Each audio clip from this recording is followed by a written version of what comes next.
Po sigurisht që kemi bëjmë me një mandat i cili ka pas shumë sfida, ka pas shumë momente cilat nuk kanë qenë lehta për të menaxhuar, por gjithsesi mendoj që një mandat i suksesshëm i yni,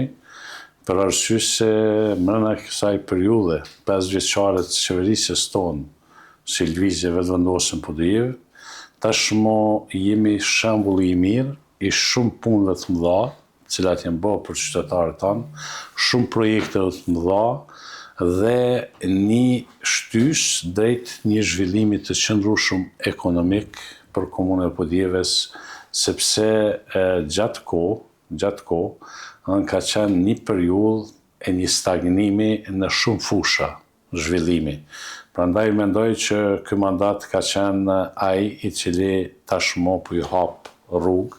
shumë procese të cilat pritet të ndodhin edhe në të ardhmen në Podujevë. Po thash, një prej punëve të rëndësishme që do të vazhdojmë është ngrohja qendrore.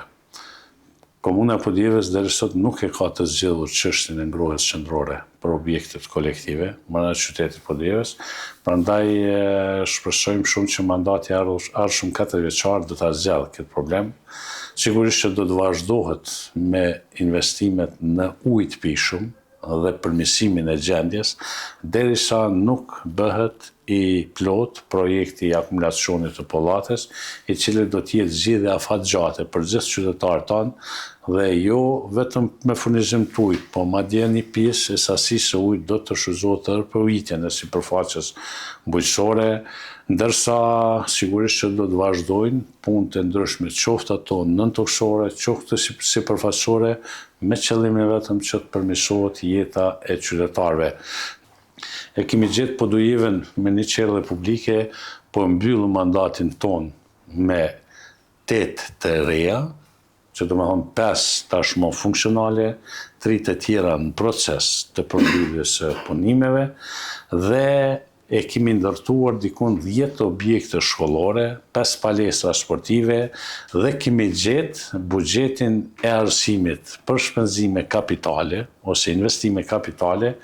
me 116.000 euro dhe po e mbyllu mandatin ton me 1.6 milion euro, që do të thonë një rritje substanciale dikun gati për 15% më shumë se sa ka qenë. Dhe një segment tjetër që duhet ta cekim me ju dhe ta ndajmë me opinionin publik,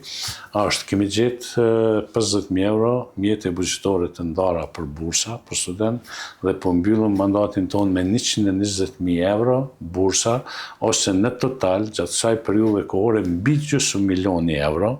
cilat i kemi nda për nevojat të studentëve tanë. Ne,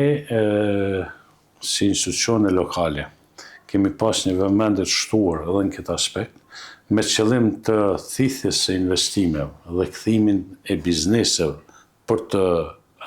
kryer afarizmin e tyre brenda komunës sonë. Tashmë kemi nisur procedurat e themelimit të parkut industrial, në cilin park industrial do të vinë edhe do të vendosen mbi 40 biznese të ndryshmeve. Afër parkut industrial e kemi në proces ndërtimi qendrën e kompetencës,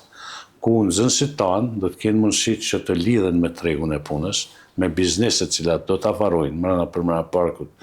industrial, dhe njëkohësisht këta nxënës kanë me pas mundësi që një pjesë të ditës ta kalojnë në punën teorike brenda shkollës dhe pjesën tjetër ta kalojnë punën praktike. Sa i përket asaj se cilat do të jenë top projektet për mandatin e ardhshëm, e përmenda ngrohja qendrore e qytetit Podujevës, funksionalizimi i parkut industrial, akumulacioni i Pollates, impianti ujëra Zeza, edhe shumë e shumë punë dhe projekte tjera të cilat do të jenë në interes dhe në shërbim të qytetarëve tanë.